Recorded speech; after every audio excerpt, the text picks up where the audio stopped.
help. You need help with your homework? How age?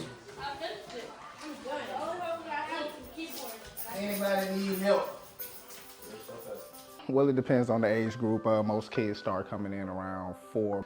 When they come in, they'll get started with their homework. Usually they'll talk to us about their days. Then we'll open up the club for members' choice up until 4 o'clock, and at 4 o'clock we'll start our study academy. You have your quiet, you have your shy, you have your loud, you have your boisterous. They come in, depending on what kind of day they had in school, it depends on their mood. So you just have to adjust. You just never know what's gonna come in the door, so you always have to be ready to adjust. I have different relationships with them. I may be auntie, I may be mom, maybe nana, I don't know. But they come to me about different things. I try to relate to the kids as much as possible because I'm youthful at heart, so I try to understand them the best way I can. They just really need someone to listen to. They need to be heard. A lot of these kids need to be heard, and I think that was really the main issue, is that they weren't able to speak to anyone, so they felt like they were alone. And that was my mission, to make sure that they didn't feel alone. There's a specific incident where it was one of the older members. They reached out to me and the message was, hey, I'm hooked on fentanyl. For that child to go past family members, to go past their own mom, to say, hey, I need help. Hey, I didn't have anybody else to talk to, but I remember your presence. And I remember you always saying, hey, it does not matter what you were going through. You're able to always come talk to one of us about something. So that was pretty impactful, especially being in this position and just not knowing the actual impact that you make on these children every single day. Some of the challenges have been kids that come in with disciplinary problems. You have to learn how to adjust to them, day to day. I always tell people about the one little child we had, Micah, who came in with much attitude. He would throw chairs and get mad, kick the walls whenever he was angry. You had to learn to settle down, to give him time, making sure he's not hurting anyone, hurting himself, but he needed that time to process what was going on. So it took years of that, and then his mom begging us not to put him out because she needed help as well.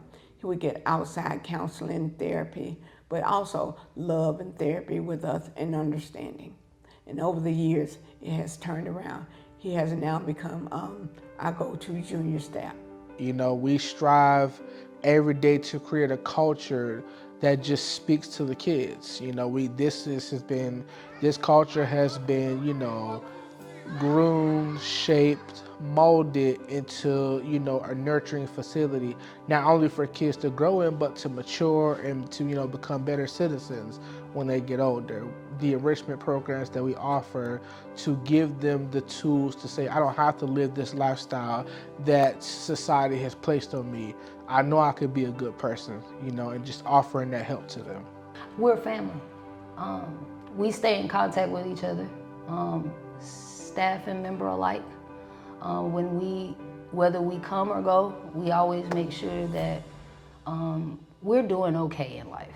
I feel like we have a closeness with parents where we can understand them, we converse with them, and that we can just kind of be shoulder to shoulder with them pretty much as an understanding.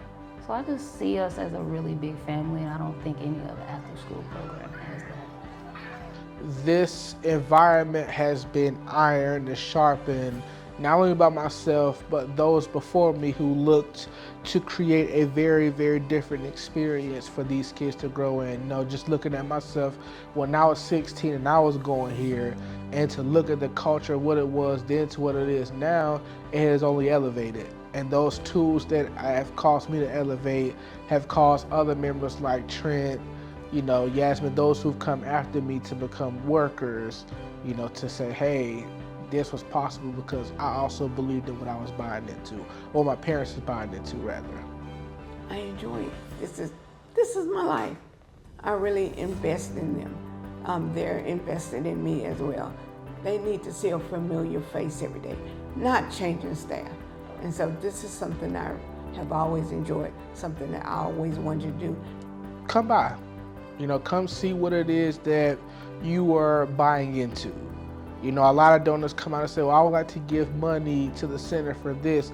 I would actually encourage them to come out and see for themselves what it is that they feel like they want to do when it comes to support. Money is always a great thing. Time, effort, acknowledgement, just genuine, a genuine need to really buy into what it is that we're selling here at the center. Everybody's child deserves to have a place to go where the people really and truly do care about them, who really and truly care about their futures. All kids deserve a place like this to grow up and actually have somebody there to guide them.